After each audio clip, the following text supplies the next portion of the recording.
falar. Essa aí tá pegando, tá pegando. Peraí. Foi som. Foi. Cat.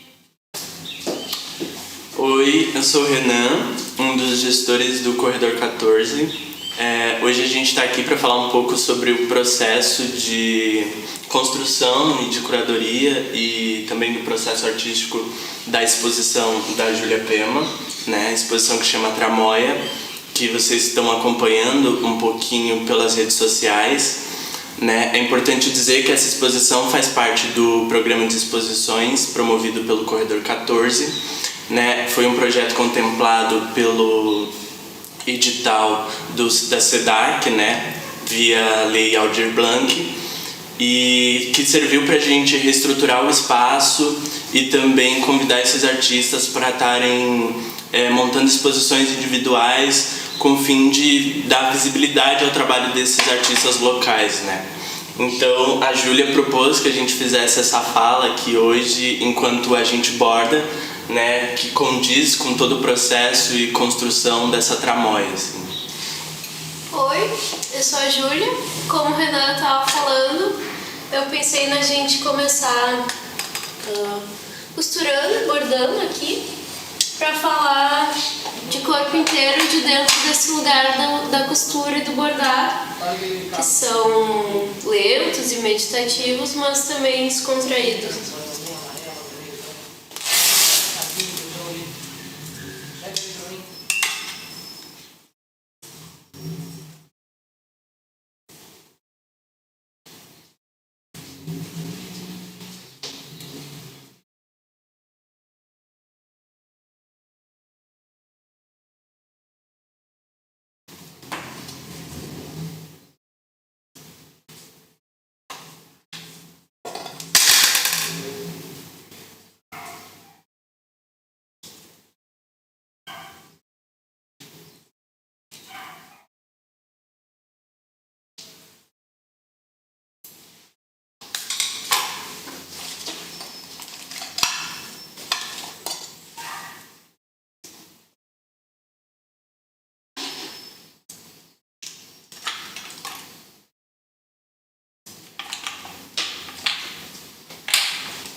Agora vai acertar o buraco da agulha.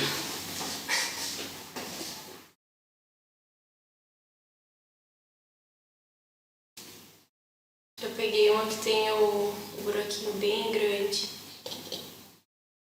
Ai, não vale, Júlia.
Conseguiu. Acho que todo o processo assim, da exposição da Júlia começa muito a partir de uma lembrança minha, né, que estava muito tempo adormecida e que eu só retomei assim quando eu vi os trabalhos da Júlia, né, quando eu revi os trabalhos da Júlia com mais atenção para pensar nessa exposição. A princípio eu convidei a Júlia porque a gente já convivia há um tempo juntos, né? Nós nos formamos na mesma universidade, agora a gente entrou no mestrado juntos, então eu já acompanho a produção da Júlia há um bom tempo e sempre achei super interessante, uma produção super potente, né? E justamente por isso que pensei na Júlia pra gente fazer essa exposição. E aí quando eu reencontrei com os trabalhos dela para olhar com mais atenção, eu lembrei de como que eu aprendi a costurar, né? Acho que durante a minha infância eu passava muito tempo com a minha madrinha e a minha madrinha começou a costurar para ajudar dentro de casa, assim, né? E aí ela pegava vestidos de festa e bordava esses vestidos, né? Então durante as minhas visitas à casa dela eu acabava bordando junto, né? E aí ali eu aprendi a bordar. E aí foi muito interessante que quase sempre quebrava muitas agulhas e eu sempre ia buscar essas agulhas em um comércio próximo. E aí de tanto que eu ia, uma das mulheres que trabalhava nesse comércio, ela perguntou se eu bordava, né? E aí eu neguei, falei que não, que jamais. E aí ela falou, não, mas não precisa ter vergonha, porque também tem outras pessoas que eu conheço, são homens que bordam. E aí eu acho que depois daquilo eu voltei pra casa da minha madrinha e eu parei de bordar, assim, parei de costurar e fui fazer outras coisas. E eu já não lembrava mais disso, não lembrava como eu aprendi a costurar, mas eu sempre soube costurar. E aí reencontrar com os trabalhos da Júlia me trouxe essa memória. E aí conversando com a Júlia, ela também me disse um pouco sobre como ela aprendeu, né? Sim, tem tudo a ver isso assim que tu falou com a minha experiência também. Porque eu cresci assim numa casa em que nós éramos 6 mulheres, assim, de 4 gerações. Tinha a minha bisavó, a minha avó, minha tia-avó, minha mãe e eu. E todas elas faziam, assim, artes têxteis. A minha bisavó era tricoteira, a minha avó e a minha mãe sempre fizeram coisas pra mim, roupas, blusões, cachecóis e tal. Estavam também sempre, tira esse vestido aí, tá rasgado, deixa eu costurar isso aí. E aí eu tava sempre na volta, assim, delas também. Eu pegava os retalhos e fazia roupinhas de boneca e tal. Eu tinha uma daquelas maquininhas de costurar de criança que era uma manivela, assim, que tu rodava e ela ia costurando. Mas a minha vibe sempre foi fazer as coisas à mão, assim, porque eu achava muito, muito gostosinho, assim, muito, sei lá, relaxante. E aí a gente ficava costurando, assim, todas juntas. Então é uma coisa que eu nem me lembro, assim, também de aprender. Pra mim parece que nasceu comigo, sabe? Esse processo de costurar e bordar e tal. De, sei lá, botar um botão que caiu na minha própria roupa e coisas desse tipo, assim.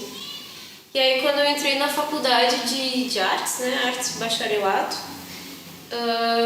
eu pensava que, nossa, eu tenho que fazer uma escultura, eu tenho que pintar a óleo. Não via a costura e o bordado como um caminho, assim, artístico, né? Como uma prática artística válida, muito por ser uma coisa associada ao doméstico, né? Ao feminino. E depois eu vi que super me interessava, assim, trabalhar com essas temáticas, com esse universo, assim. Pois é, e aí acho que foi muito importante, assim, essas lembranças, porque nos fez ver a potência da costura, assim, não só dentro do campo das artes visuais, em se tratando de arte têxtil, né, mas muito dentro de um contexto social em que isso é uma prática desvalorizada, assim, e que acontece dentro dos lares, né, então muito ligada a esse universo da mulher e sempre também a uma independência, autonomia econômica, né?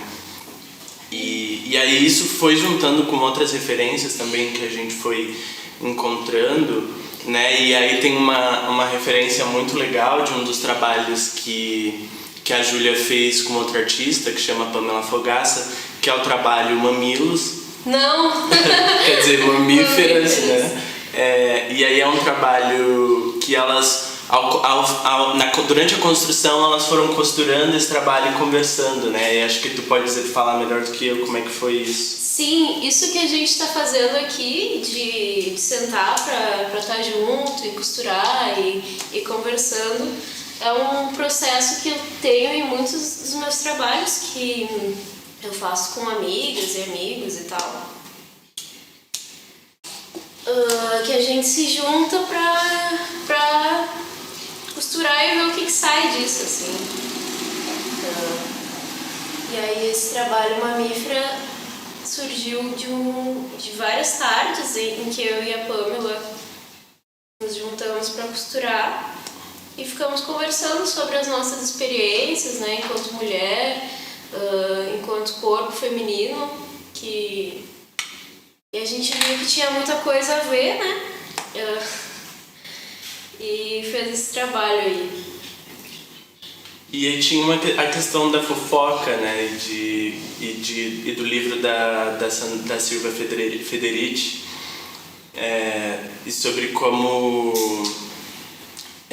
esse momento da costura, esse momento de encontro dessas mulheres, em que elas conversavam e compartilhavam sobre a vida delas e sobre as coisas que estavam acontecendo, se chamava fofoca, não lembro, acho que talvez não sei se tu consegue contar isso pra gente. Sim, tem esse texto que nos é bem importante para essa exposição, que é a história oculta da fofoca, que a Silvia Federici recupera, que na Idade Média, fofoca, gossip, né, em inglês, na Inglaterra significava amiga, e era a palavra que se usava para definir as amigas próximas, assim, que se juntavam para ir nas tabernas beber, ou, sei lá, acompanhavam o parto uma da outra, ou se juntavam para fazer os seus trabalhos.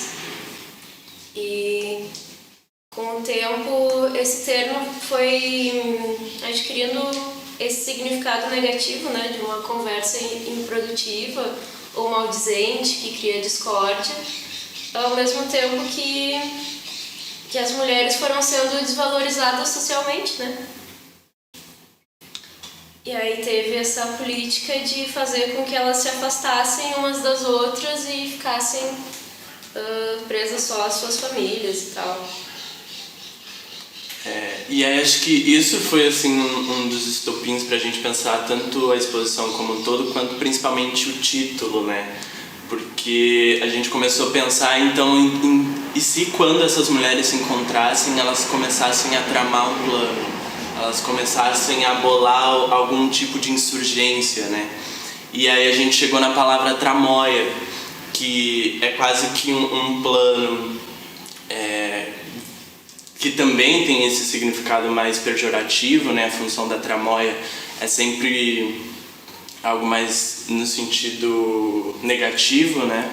E aí a gente pensou então de incorporar isso, tanto quanto a palavra fofoca hoje é vista no sentido pejorativo, mas como tramóia também é, e como a gente pode ressignificar isso dentro do contexto da exposição.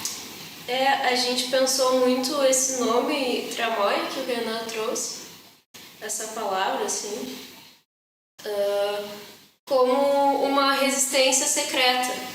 Eu acho que essa resistência secreta que a gente pensa nessa exposição é tanto uma valorização, assim, do que é considerado geralmente feminino e doméstico e menor. Ver isso como uma coisa potente de significados e como um saber válido e importante. Ai, Jesus. Comerciais. Que bom, uma live, né?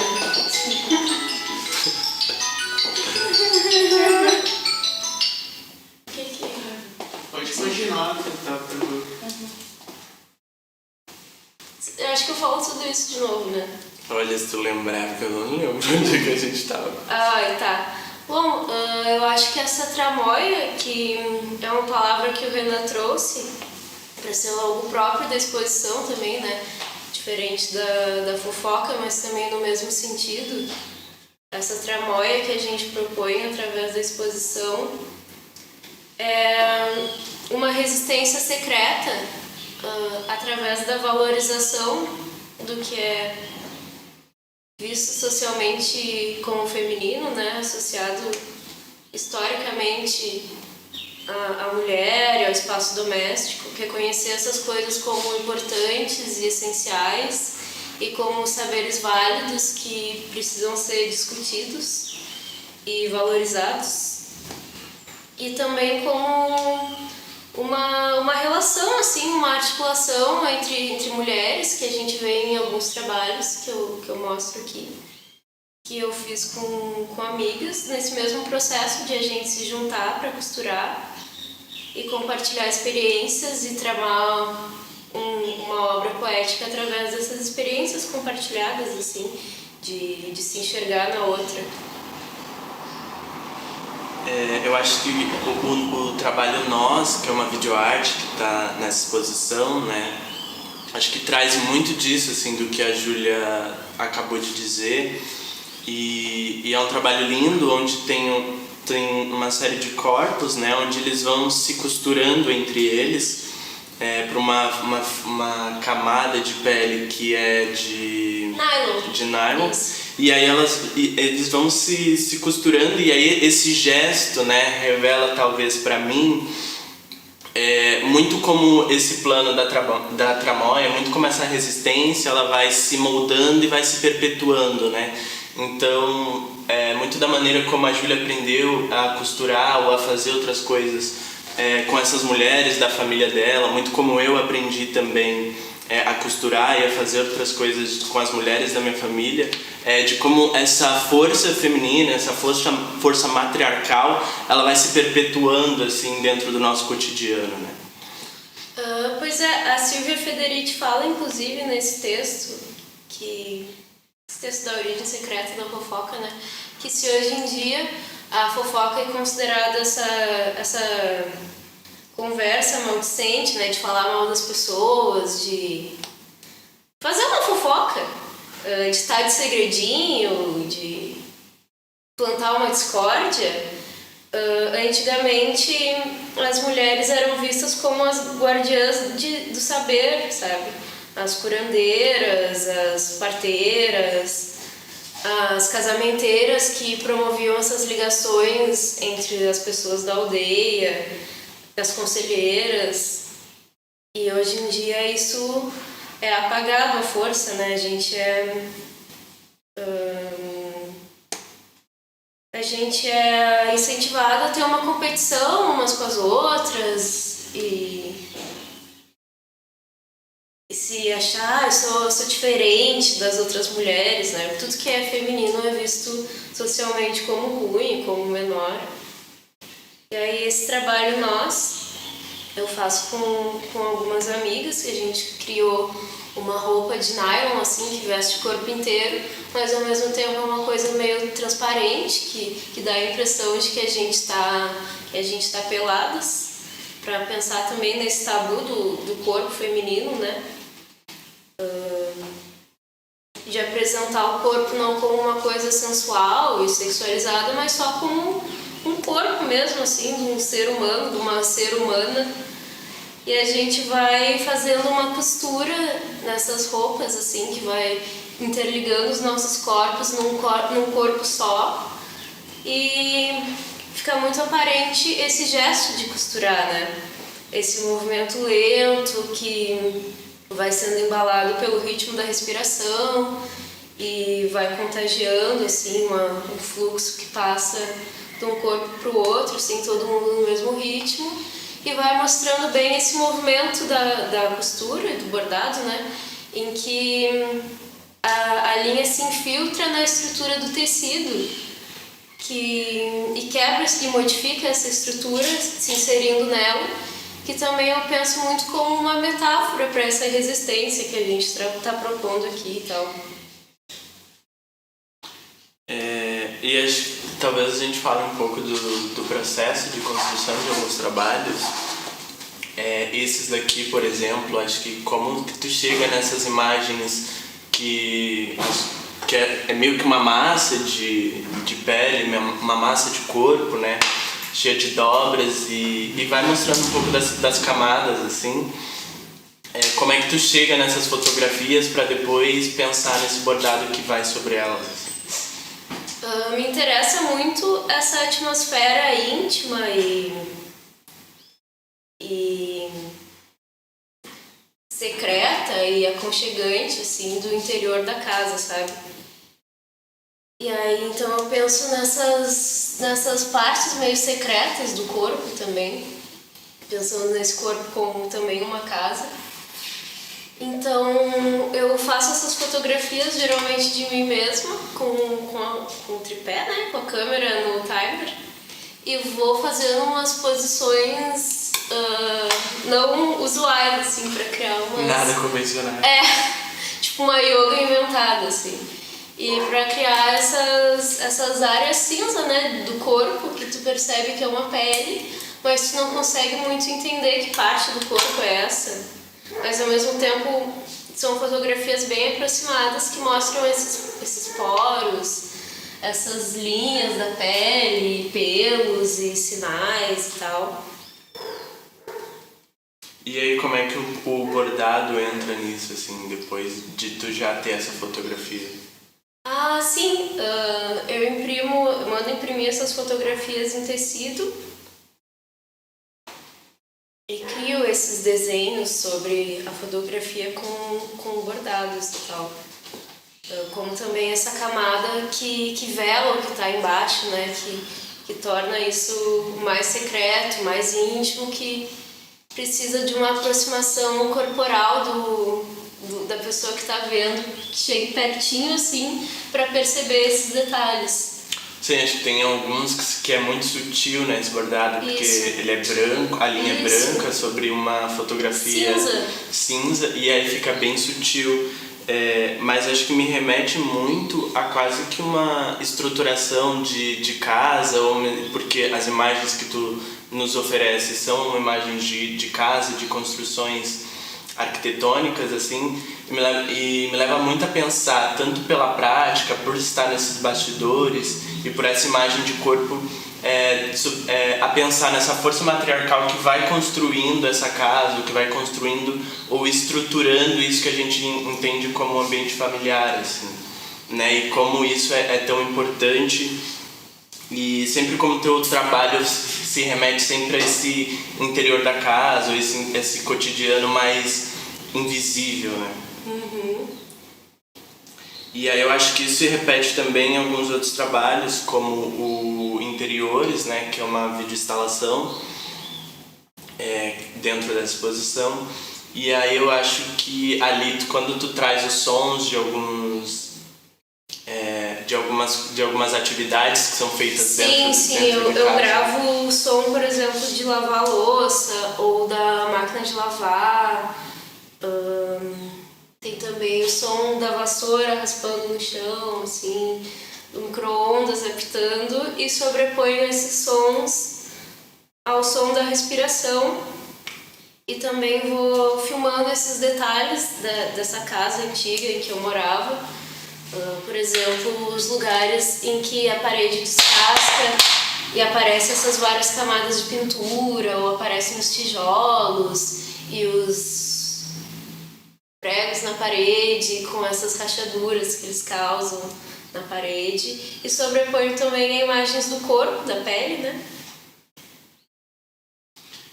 Isso é uma outra questão, né? Como é que tu vê o corpo assim dentro da tua produção? Porque ele é recorrente em quase todos os trabalhos, né?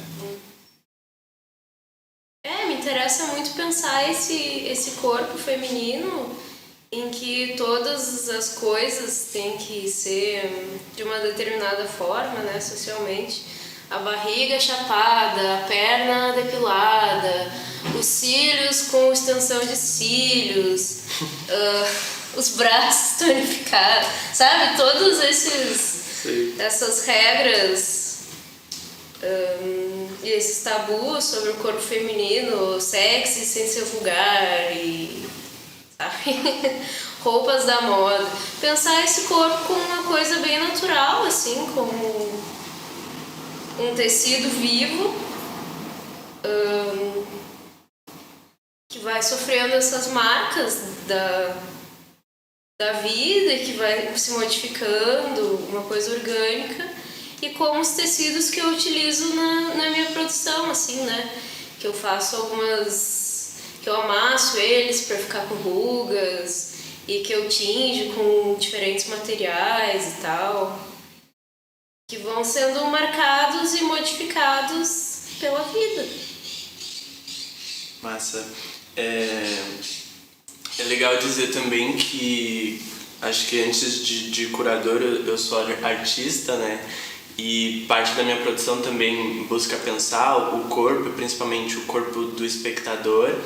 E aí quando eu convidei tanto a Júlia quanto o Pedro, a ideia é que a gente em algum momento elaborasse um trabalho juntos, assim, para dentro da exposição, né, que necessariamente não precisaria aparecer, né, mas que a gente tivesse essa experiência de produção em conjunto, né, principalmente para eu conseguir entrar dentro do processo deles e que eles também conseguissem entrar dentro do meu processo de produção artística, assim, poética.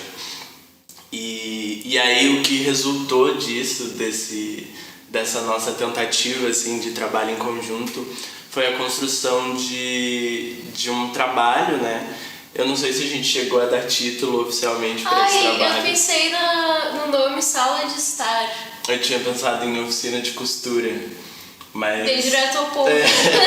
Mas acho que a gente pode trabalhar nisso. Eu acho que sim. E aí a gente pensou nesse trabalho que consiste em algumas prateleiras dispostas no espaço expositivo em que tem esse material de costura, esse material para tingir os tecidos, né? A Júlia tem um processo de tingimento dos tecidos dentro do trabalho dela e a gente queria trazer um pouco para o espectador participar disso, né? E costurar com a gente o que seria talvez uma grande tramóia, né? De serzir juntos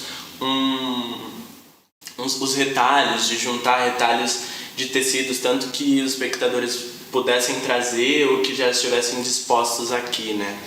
E aí vem o contexto da pandemia, que influencia muito em como a gente não pôde fazer esse trabalho acontecer dessa maneira.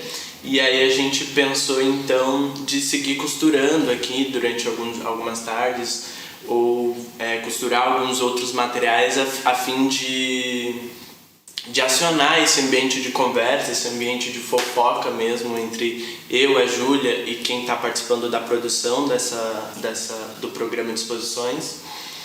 E aí eu acho que foi muito interessante assim, esse processo de sair um pouco da função de curador, entrar mais dentro da função de artista e de pensar como artista e de construir isso junto.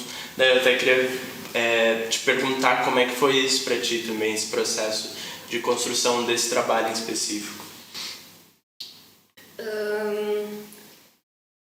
Eu acho esse trabalho muito legal, assim, me deixa muito triste que a gente não esteja conseguindo ativar ele como a gente tinha pensado. Que como eu já falei, o meu processo criativo é muito isso, assim, de sentar pra costurar, e às vezes sozinha, às vezes com outras pessoas, e ver o que sai disso, assim, de amarrando as minhas percepções cotidianas e as minhas experiências, o que eu vou sentindo, o que eu vou vivendo no trabalho enquanto estou fazendo ele, assim, e estar presente, atenta a essas coisas e incorporando elas no trabalho. E aí eu acho que seria muito legal dividir esse processo nesse pequeno ateliê que a gente montou ali, com quem chegasse, assim, com as pessoas que moram aqui na volta do corredor, com as escolas que poderíamos visitar. Sim. E ver o que essa prática traz às pessoas e o que elas trazem para a prática, né? A ideia, assim, é que quando a gente saia desse contexto de pandemia, que a gente consiga remontar as exposições, né, e abrir de fato ao público. Então a exposição nesse primeiro momento ela acontece de maneira virtual, através das nossas redes sociais, mas em breve, quando a gente puder, né, estarmos juntos e aglomerando-se, a gente vai abrir a exposição novamente, né? Então, acaba sendo meio que um processo que começa agora e vai seguir durante muito tempo, né? Mas uma maneira que a gente encontrou de pensar a presença do público dentro dessas exposições, né, foi trabalhar muito com o educativo, assim. E aí, a partir disso, as gurias que trabalham dentro do núcleo do educativo pensaram numa zine, que é uma zine onde propõe para quem vai receber um processo de costura, né, um processo de aprendizado da costura ou de bordado. E isso foi, acho que, a maneira que a gente encontrou, assim, de ativar essa presença, que não, de uma presença física, que não fosse somente virtual, né, e de levar um pouco também essa ideia da tramóia, essa ideia de tecer algo em conjunto com outras pessoas. Total, eu acho que esse material educativo, né, que propõe que as pessoas façam um objeto de arte têxtil a partir do que elas têm em casa, dialoga muito com a exposição e com o meu processo e com essa forma de pensar da costura, né, em que todo retalho pode ser tramado a outro retalho e virar uma outra coisa, e as coisas velhas podem se renovar se tu botar uns aviamentinhos, uns botõezinhos bonitos, e tu vai fazendo e de repente tu vê onde isso te leva, porque é muito devagar, né? É muito devagar tu costurar a mão e tu fazer um bordado, então dá tempo de tu ir vendo como esse material reage e tu reagir ao material fazendo o que o tecido te pede, assim, né? Tu olha num dia e, faltando alguma coisa aqui. Aí tu olha no outro, já sei o que isso precisa ou como continuar. E é isso, assim, tipo, ontem, que era pra gente fazer essa conversa ontem, né? Aí ontem de tarde, meio nervosa, meio, ai meu Deus, o que eu vou falar? Júlia tava morrendo de medo dessa conversa. Aí eu peguei um trapo que eu tinha lá em casa, um retalho de tecido, assim, e fiz uma bandana, sabe?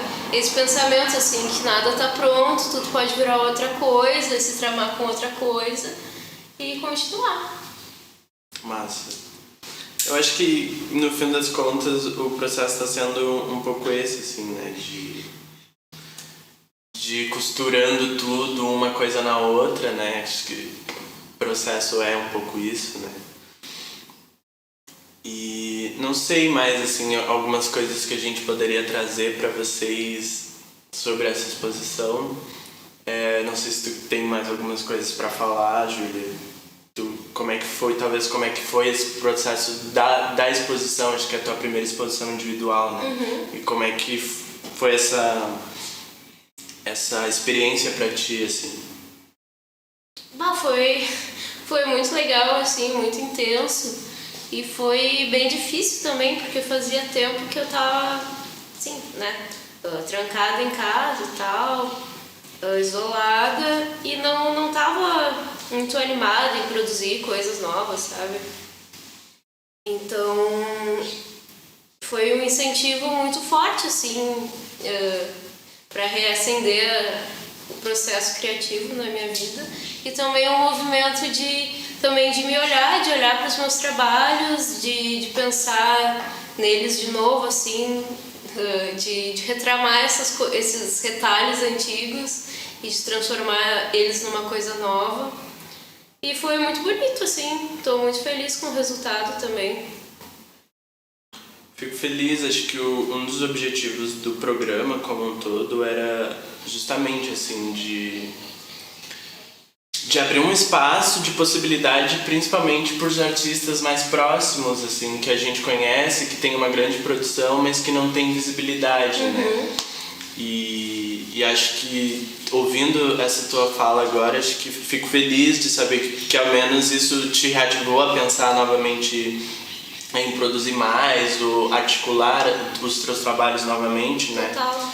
E acho que é isso, assim, o corredor enquanto espaço, enquanto ateliê, enquanto espaço expositivo, acho que a nossa função aqui dentro dessa comunidade, dentro dessa cidade, é de dar essas possibilidades para os artistas, né?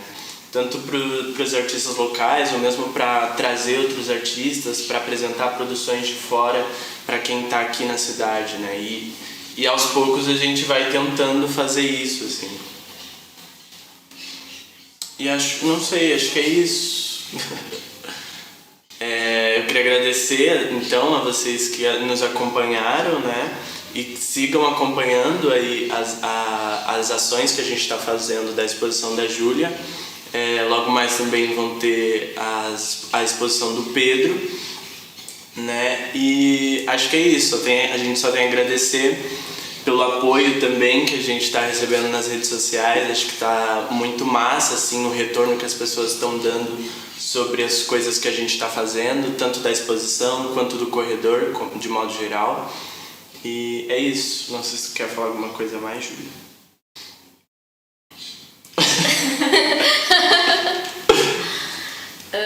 É isso, muito obrigada pela oportunidade.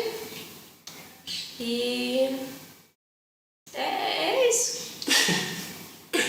Tchau. Ação. Ah, não.